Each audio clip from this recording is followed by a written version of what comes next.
All I know is that it's heaven. I'm in heaven, and my heart beats so that I can hardly speak. And I seem to find the happiness I seek when we're out together dancing cheek to cheek. Bueno, pues el nuevo programa de Chick to Chick de vídeo. Hemos hecho el programa de radio, hacemos el programa de vídeo, pero antes de nada, como siempre digo, suscribiros al canal y participar de esta pequeña aventura que es hablar de cine y de comentar cosas cinematográficas. Hoy hemos hecho un programa sobre la década de los 80. El título es muy indicativo. ¿Qué pasó? ¿Qué pasó en el año 1985? Bien, bueno, es un recorrido sentimental, claro. Había que ver un poco el valor de los 80. Hoy los 80 es una década icónica en el mundo del cine. Series, remakes, películas, canciones, imagen, moda, todo nos volvemos casi siempre a los 80. Para mí fue una época especial, yo la viví, ¿no? Viví aquellos años y fui mucho al cine. Casi mi amor al cine proviene del valor de aquellos años, ¿no? Y siempre me pregunté, porque había mucha esperanza en algunos directores, en algunas películas, en cómo iba a evolucionar el cine, y la verdad que me llevé un chasco muy grande en la segunda mitad de la época. La segunda mitad de la época no fue igual que la primera. Yo me quiero detener en algunas figuras y sobre todo en algunos hechos y en algunos acontecimientos. El primero de ellos sería, por ejemplo, John Landis. John Landis estaba en la cresta de la ola, había triunfado con The Blues Brothers, había triunfado con Un hombre lobo americano en Londres, con Entre pillos anda el juego o con 48 horas, estaba en su mejor momento.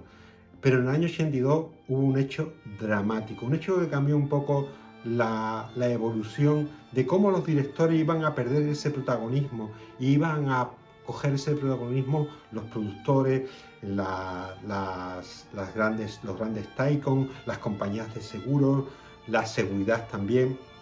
Quizás los directores se habían pasado y John Landis se pasó absolutamente. Estamos hablando de una película que había producido y que estaba en producción con Spielberg. Él perdió a raíz de estos acontecimientos la amistad con Spielberg y fue un suceso en el año 82, en el verano del año 82, durante el rodaje de Twilight Zone, la zona crepuscular, que fue una película de episodios que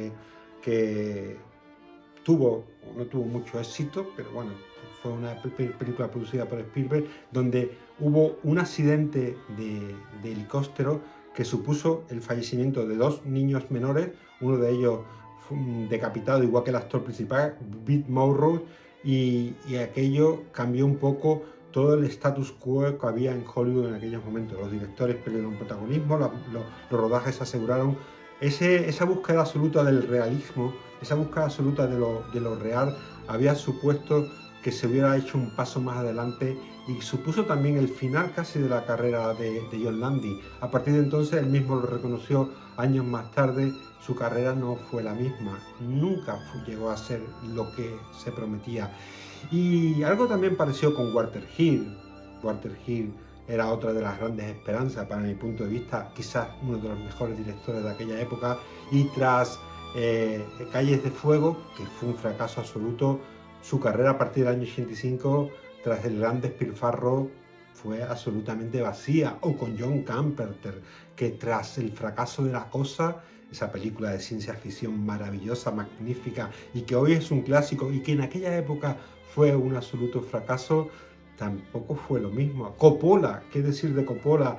Tras aquellas películas de los 80, Reverdes, o también desapareció Coppola de la historia del cine, o Spielberg también, su segunda mitad de la época fue mucho peor que la primera, o Scorsese, o hubo grandes directores clásicos como Willy Wilder, como David Lean, o como Sergio Leone, que no pudieron llevar a cabo sus proyectos, no se le permitieron. El cine a partir de la segunda década de los 80 fue distinto.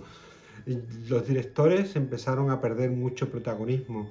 Los productores fueron ganando. Michael Cimino, que había intentado revolucionar el western con La Puerta del Cielo, también se hundió y ya a partir del año 85 casi desaparece. Fueron unos años maravillosos. Bueno, fueron unos años maravillosos porque lo vivimos, ¿no? Y porque yo lo viví y porque en cierto modo me siento feliz de haber vivido aquellos años y de haber disfrutado del cine, pero también fue el germen de la desaparición de un concepto del cine.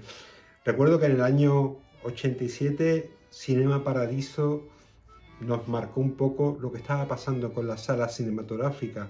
Hoy actualmente el cine es distinto.